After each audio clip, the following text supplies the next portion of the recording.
Hello friends, मैं पंकज वैष्णव एक बार फिर से आप सभी का क्रेजी जीके ट्रिक के डेली करंट अफेयर पर स्वागत करता हूं। तो फ्रेंड्स, आज के इस सेशन में हम 28 ऑफ फेब के सभी करंट अफेयर्स को डिटेल में समझेंगे। सभी क्वेश्चन इंपॉर्टेंट है, इसीलिए वीडियो में एंड तक बने रहिएगा और वीडियो को लाइक और शेयर कर दीजिएगा। देखिए, लास्ट जो सेशन हमने पैनल पर पहली बार लिया है, वहां पर जितने भी कमेंट्स मैंने देखे, काफी स्टूडेंट का कंसर्न है वहां पर कि सर पुराने फॉर्मेट में, मतलब जो स्क्रीन रिकॉर्डर फॉर्मेट है उसी फॉर्मेट में करंट अफेयर लाया जाए, क्योंकि ये थोड़ा सा टाइम ज्यादा ले रहा है। तो आप एक चीज समझिए, आप गवर्नमेंट जॉब के स्टूडेंट हैं, आप कॉम्पिटिटिव एग्जाम की तैयारी कर रहे हैं, आप में इतना तो पेशेंस होना चाहिए कि आप 5-10 मिनट एक्स्ट्रा अपने एम के लिए दे पाए। मैं आपसे डायरेक्ट कनेक्ट हो पाऊंगा तो आपको दो चीजें नहीं बता पाऊंगा, आपके प्रॉपर नोट्स बन पाएंगे करंट अफेयर के, और एग्जाम में आपका सिलेक्शन पक्का हो जाएगा। देखिए, ये न्यूज 10 न्यूज या 10 क्वेश्चन तो मैं आपको 5 मिनट में बता के भी निकल सकता हूँ, ये आंसर बताया और आगे बढ़े। लेकिन क्या वैसा ही क्वेश्चन आपको एग्जाम में देखने को मिलेगा? क्या वैसा की वैसा ही नहीं मिलेगा। रिलीवेंट डिटेल से क्वेश्चन पूछे जाएंगे। गुजरात में पुल का इनॉग्रेशन किया गया, सुदर्शन सेतु का, तो क्या एग्जाम में केवल इतना ही पूछा जाने वाला है? नहीं। किन दो प्लेसेस को जोड़ता है, उसकी लेंथ कितनी है, पुल की हाइट कितनी है, कैसा भी क्वेश्चन एग्जाम में आ सकता है। तो आपको उसके लिए तैयार रहना पड़ेगा, इसीलिए रिलीवेंट डिटेल को नोट करिए, पैशंस रखिए। मैं जानता हूं पिछले 1 साल से 365 दिन से आपको स्क्रीन रिकॉर्डर करंट अफेयर मिल रहा है, वो आदत आपकी एक दिन में तो नहीं जा पाई, लेकिन आप कनेक्ट होइए, इसको थोड़ा सा आप समझने की कोशिश करिए, पैशंस रखिए। हमारे एम के लिए हम पर डे 10 मिनट ज्यादा दे सकते हैं। ओके, तो घबराइए मत, मैं आपके साथ खड़ा हूं, और फिर जैसा भी आपका आगे कंसर्न होगा मैं आपके कमेंट लेते चलूंगा। और आप यकीन मानिए, यहां से आपका करंट अफेयर बहुत ही अच्छा तैयार होने वाला है इन फ्यूचर, और आप खुद बोलोगे कि सर ये फॉर्मेट ज्यादा अच्छा है। 30 मिनट 25 मिनट मत देखिए, बस अपनी तैयारी पे ध्यान दीजिए और करंट अफेयर पढ़ना शुरू कीजिए। आई होप मेरी बात आपको समझ में आ रही होगी। तो बिना देर किए क्वेश्चन को स्टार्ट करते हैं। तो जितने भी देखिए कमेंट ऐसे आप करते हैं कि सर पुराने फॉर्मेट में नए फॉर्मेट में, तो इससे एम्बेरस फील होता है थोड़ा सा, तो समझिए इसको, आप थोड़ा सा आदत में डालने की कोशिश कीजिए, आपको बहुत मजा आएगा इस फॉर्मेट में। चलिए बिना देर किए क्वेश्चन ले लेते हैं। 28 ऑफ फेब का सबसे पहला क्वेश्चन यहां पर देखिए, 2025 में गगनयान मिशन के द्वारा कितने एस्ट्रोनॉट्स को अंतरिक्ष में भेजा जाएगा? तो हाल ही में देखिए भारत के पीएम ने 4 नाम अनाउंस किए हैं, 4 एस्ट्रोनॉट को, जो कि एयरफोर्स से संबंधित है, एयरफोर्स के मेंबर हैं, उनको गगनयान मिशन के माध्यम से अंतरिक्ष में भेजा जाने वाला है 2025 में। यहां पर देखिए आपको ये चीज समझना पड़ेगी कि गगनयान मिशन की घोषणा की गई थी भारत में 2018 में। इसका लक्ष्य था कि 2025 तक हम भी मानव को सेफली अंतरिक्ष में भेज पाए और वापस पृथ्वी पर ला पाए। अभी तक केवल अमेरिका, चाइना और सोवियत संघ ही ऐसा कर पाए हैं। अगर इंडिया ऐसा कर लेता है तो अंतरिक्ष में मानव भेजने वाला इंडिया वर्ल्ड का चौथा देश बन जाएगा। ओके, ये 4 एस्ट्रोनॉट्स हैं। अगर हम इनके नाम को देखते हैं तो प्रशांत नायर, अंगद प्रताप, अजित कृष्णन और शुभांशु शुक्ला, ये 4 व्यक्ति भेजे जाने वाले हैं अंतरिक्ष में गगनयान मिशन के माध्यम से। क्लियर हो जाता है? कंफ्यूज मत होइएगा, इजी फैक्ट है, यहां पर इसे समझिएगा। गगनयान मिशन को कब अनाउंस किया गया था? 2018 में अनाउंस किया गया था। किसका मिशन है? तो ये इंडियन स्पेस रिसर्च ऑर्गेनाइजेशन का मिशन। यहां पर लास्ट ईयर चंद्रयान जो गया था, आपको चंद्रयान 3, आपको यह भी याद रखना चाहिए, चंद्रयान 3 जो कि बहुत ही एक महत्वाकांक्षी प्रोजेक्ट था, और चंद्रमा के साउथ पोल पर हमने हमारे यान को उतारा था। ऐसा करने वाला वर्ल्ड का पहला देश इंडिया है। चंद्रयान 3 को 14 जुलाई को लॉन्च किया गया था इसरो के द्वारा 2023 में, और ये 23 अगस्त को 2023 में पहुंचा था चंद्रमा के साउथ पोल पर। ओके, यहां पर आपको लैंडर और रोवर के बारे में पता होना चाहिए। लैंडर को विक्रम नाम दिया गया था इसका, और रोवर जो था वो प्रज्ञान था।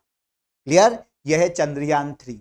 आपके लिए क्वेश्चन कमेंट में आपको आंसर देना है कि चंद्रयान 1 को भारत में कब लॉन्च किया गया था, कमेंट में जरूर बताइए।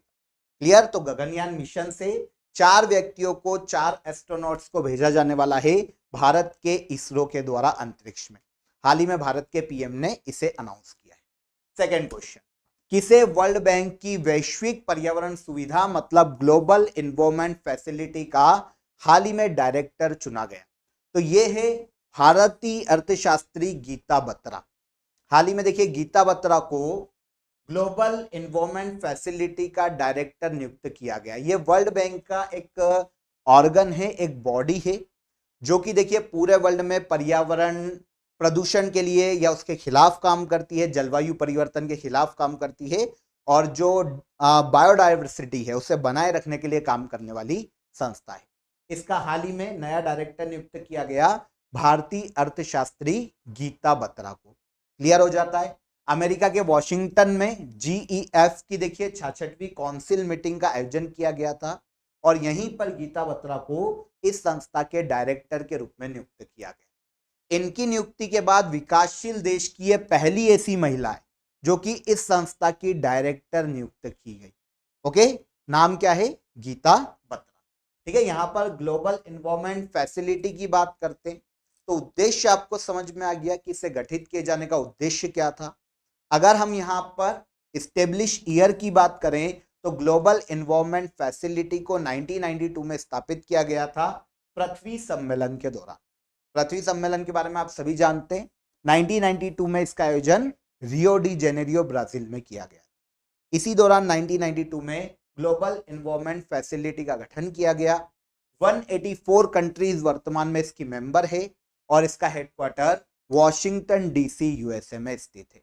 गीता बत्रा जो कि भारत की इकोनॉमिस्ट है, वर्तमान में ग्लोबल इन्वायरमेंट फैसिलिटी की डायरेक्टर के रूप में नियुक्त की गई। ओके, थर्ड क्वेश्चन, 28 फरवरी को राष्ट्रीय विज्ञान दिवस मनाया जाता है। पहली बार राष्ट्रीय विज्ञान दिवस कब मनाया गया था? तो नेशनल साइंस डे की यहां पर बात की गई। आपको पता है सीवी रमन, कभी आपने नाम सुना होगा सीवी रमन का। तो सीवी रमन ने खोज की थी रमन इफेक्ट की। इन्होंने रमन इफेक्ट की खोज की थी 28 फरवरी 1928 में। इनकी इसी खोज के कारण इन्हें 1930 में फिजिक्स का नोबेल दिया गया था, सीवी रमन। ओके, अब इनकी याद में भारत सरकार ने आगे चलकर या इनकी खोज के लिए आगे चलकर इसी डे को मतलब 28 फरवरी को 1987 में नेशनल साइंस डे मनाए जाने की घोषणा की थी। पूरे भारत के युवाओं को साइंस के प्रति जागरूक करना, साइंस से जोड़ना नेशनल साइंस डे मनाए जाने का मुख्य उद्देश्य। 1987 में शुरुआत की गई थी, 28 ऑफ फेब को बनाया जाता है। 28 फरवरी को ही 1928 में रमन इफेक्ट की खोज की थी सीवी रमन ने, और इसीलिए इन्हें 1930 में फिजिक्स का नोबेल दिया गया था। भारत में फिजिक्स का नोबेल प्राप्त करने वाले ये पहले व्यक्ति है, और ऑल ओवर नोबेल प्राइज देखें इंडिया में तो ये दूसरे व्यक्ति हैं जिन्हें नोबेल प्राइज दिया गया। इनके पहले रविन्द्रनाथ टैगोर को उनकी रचना गीतांजलि के लिए नोबेल प्राइज दिया जा चुका था। ओके, तो वो साहित्य का नोबेल था, और ये भौतिकी या फिजिक्स का नोबेल है जो भारत में पहली बार दिया गया। क्लियर? सीवी रमन की आप यहाँ पर इमेज देख सकते, रमन इफेक्ट की इन्होंने खोज की थी सीवी रमन। अब यहाँ पर आपको ये तो पता चल गया कि 1930 में इन्हें नोबेल पुरस्कार से सम्मानित किया गया। इसके अलावा ये भारत के पहले ऐसे व्यक्ति हैं जिन्हें भारत रत्न दिया गया था संयुक्त रूप से 2 व्यक्तियों के साथ। 1954 में पहली बार 3 लोगों को भारत रत्न दिया गया था, सी राजगोपालाचारी, सर्वपल्ली राधाकृष्णन, और तीसरे थे सी वी रमन। ओके, इन्हीं की खोज रमन इफेक्ट थी, 28 फरवरी को 1928 में की गई थी। इसी दिवस की याद में नेशनल साइंस डे मनाया जाता है। 2024 में विकसित भारत के लिए स्वदेशी तकनीक नेशनल साइंस डे की थीम है। याद रखिएगा, सारे इंपॉर्टेंट फैक्ट मैंने आपको बता दिए। यहां पर शुरुआत पूछी गई थी तो ये 1987 में की गई थी। क्लियर? अदर डे की बात करें जो कि फरवरी मंथ में आते हैं, तो वैसे हम काफी बार डिस्कस कर चुके हैं, लेकिन एक बार फिर देखेंगे। वर्ल्ड वेटलैंड डे 2 फरवरी को मनाया जाता है। वर्ल्ड कैंसर डे 4 फरवरी को सेलिब्रेट किया जाता है। वर्ल्ड पल्सेस डे 10 फरवरी को सेलिब्रेट किया जाता है। International day of women and girls in science को 11 फरवरी को सेलिब्रेट किया जाता है। इसके अलावा वर्ल्ड यूनानी डे की बात करें तो ये 11 फरवरी को ही सेलिब्रेट किया जाता है। इसके अलावा लास्ट डे मतलब 27 फेब को एक और डे सेलिब्रेट किया जाता है, वर्ल्ड एनजीओ डे। इसे भी याद रखिएगा, वर्ल्ड एनजीओ डे 27 फेब को पूरे वर्ल्ड में मनाया जाता है। जो एनजीओ से उनके प्रति लोगों को जागरूक करना, एनजीओ के क्या काम है ना, उनके बारे में लोगों को बताना और सोसाइटी के लिए एनजीओ कितने जरूरी है, इसे प्रमोट करना वर्ल्ड एनजीओ डे का मुख्य उद्देश्य। कब मनाया जाता है? 27 फरवरी। फोर्थ क्वेश्चन, हाल ही में फाइनेंशियल एक्शन टास्क फोर्स ने किस देश को ग्रे लिस्ट से बाहर किया? तो देखिए, फाइनेंशियल एक्शन टास्क फोर्स की बात करते हैं तो पूरे वर्ल्ड में मनी लॉन्ड्रिंग और जो टेरर फंडिंग है उसके खिलाफ काम करने वाली ये संस्था है, उसके लिए नियम बनाने वाली एक अंतरराष्ट्रीय संस्था है। कौन? Financial action task force. नियम किसके लिए बनाती है? ताकि मनी लॉन्ड्रिंग को खत्म किया जा सके, टेरर फंडिंग को बाउंडेड किया जा सके, इन्हें खत्म करने के लिए ये रूल बनाती है, एक अंतरराष्ट्रीय संस्था है। हाल ही में इस संस्था ने अपनी ग्रे लिस्ट से बाहर किया है संयुक्त अरब अमीरात को। अब आपके दिमाग में आएगा सर ये ग्रे लिस्ट क्या है? तो देखिए, इसकी दो लिस्ट है, एक है ग्रे लिस्ट, ओके, और सेकेंड लिस्ट है जिसे कहा जाता है ब्लैक लिस्ट। ऐसे देश जो कि टेरर फंडिंग और मनी लॉन्ड्रिंग के लिए सेफ प्लेसेस है, ठीक है, उन देशों को ग्रे लिस्ट में रखा जाता है। देखिए, गवर्नमेंट इन्वॉल्व नहीं है लेकिन सेफ प्लेसेस है, गवर्नमेंट डायरेक्ट इन्वॉल्व नहीं है लेकिन मना भी नहीं कर पा रही, रोकने के लिए भी प्रयास नहीं कर रही, तो ऐसे देशों को ग्रे लिस्ट में जगह दी जाती है। ब्लैक लिस्ट जहां पर गवर्नमेंट भी इन्वॉल्व है, गवर्नमेंट का भी समर्थन है टेरर फंडिंग और मनी लॉन्ड्रिंग में, तो ऐसे देशों को ब्लैक लिस्ट में शामिल किया जाता है। अभी तक संयुक्त अरब अमीरात इसकी ग्रे लिस्ट में शामिल था, लेकिन अब यूएई को इसकी ग्रे लिस्ट से बाहर कर दिया गया। क्लियर? कारण, संयुक्त अरब अमीरात में मनी लॉन्ड्रिंग और टेरर फंडिंग के मामलों में कमी देखी गई है, तो इसे ग्रे लिस्ट से बाहर कर दिया गया। मैं आपको इसका उद्देश्य बता चुका हूं कि ऑर्गेनाइजेशन क्या करती है। इसकी स्थापना 1989 में की गई थी। G7 कंट्रीज ने मिलकर फ्रांस के पेरिस में 1989 में, ओके, शायद मैंने आपको क्या बोला मुझे ध्यान नहीं आ रहा है, ये 1989 है, कंफर्म कर लेना। 1989 में इसकी स्थापना की और इसका हेडक्वार्टर भी फ्रांस के पेरिस में ही स्थित है। इसके वर्तमान में प्रेसिडेंट टी राजा कुमार हैं जो कि सिंगापुर से बिलोंग करते हैं, और इंडिया को इसकी सदस्यता दी गई थी 2010 में। यूएई को वर्तमान में हाल ही में फाइनेंशियल एक्शन टास्क फोर्स की ग्रे लिस्ट से बाहर किया गया। अगले क्वेश्चन पर आते हैं। राष्ट्रपति भवन में पर्पल फेस्ट का आयोजन हाल ही में किया गया। पर्पल फेस्ट किस मंत्रालय द्वारा आयोजित किया जाता है? तो राष्ट्रपति भवन में जो अमृत उद्यान है वहां पर देखिए पर्पल फेस्ट का आयोजन किया गया था हाल ही में। इसका आयोजन किया है ministry of social justice and empowerment. दिव्यांगों को समर्पित है, जो फिजिकली चैलेंज्ड जितने भी लोग हैं उनको समर्पित है, ताकि जो समाज में उनके प्रति जो हीन भावना है ना, जो भी दिव्यांग होते हैं उनके प्रति जो समाज में हीन भावना है उसे खत्म करने के लिए, लोगों को जागरूक करने के लिए कि दिव्यांग भी आप ही का समाज का एक पार्ट है, इसे जागरूक करना, इसके लिए जागरूकता लाना समाज में, यह उद्देश्य पर्पल फेस्ट का। आयोजन कहाँ हुआ? तो आयोजन नई दिल्ली में राष्ट्रपति भवन के अमृत उद्यान में किया गया।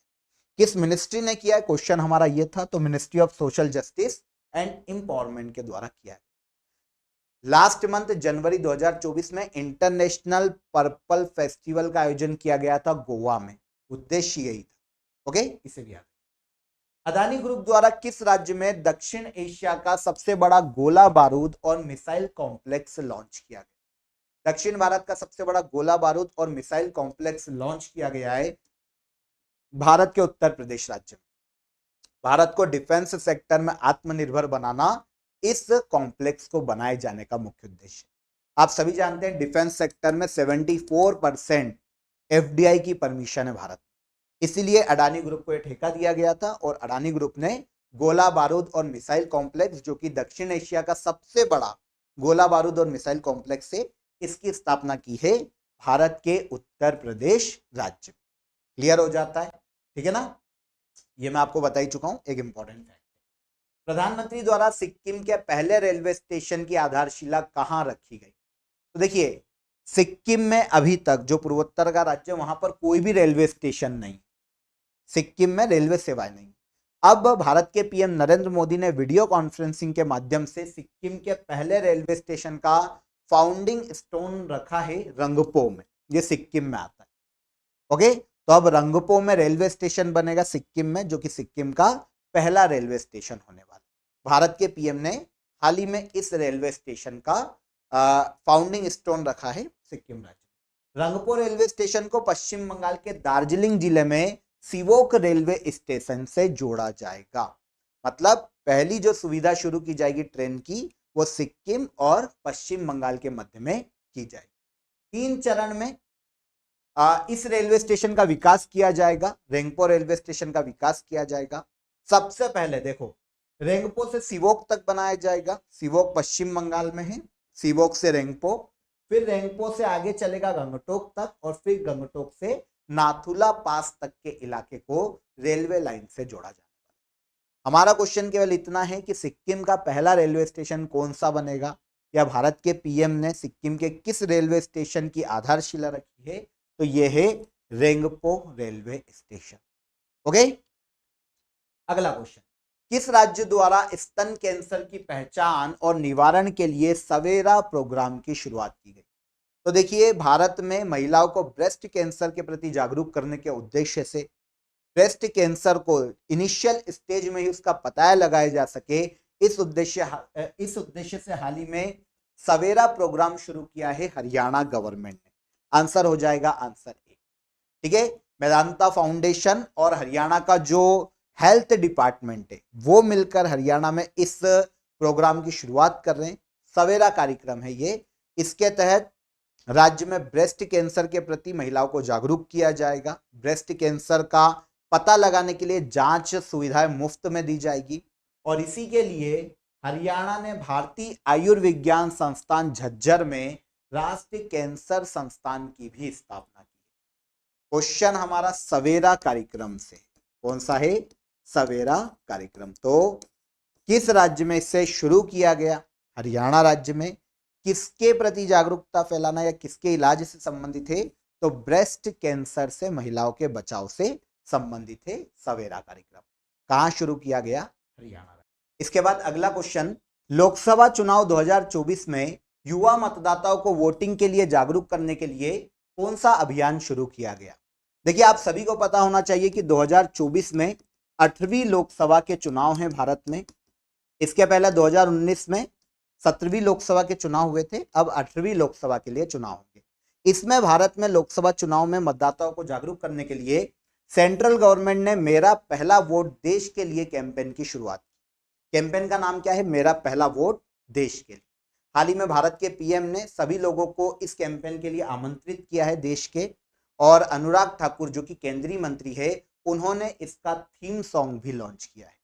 तो लोकसभा चुनाव 2024 में युवा मतदाताओं को जागरूक करने के लिए मेरा पहला वोट देश के लिए कैंपेन की शुरुआत की गई।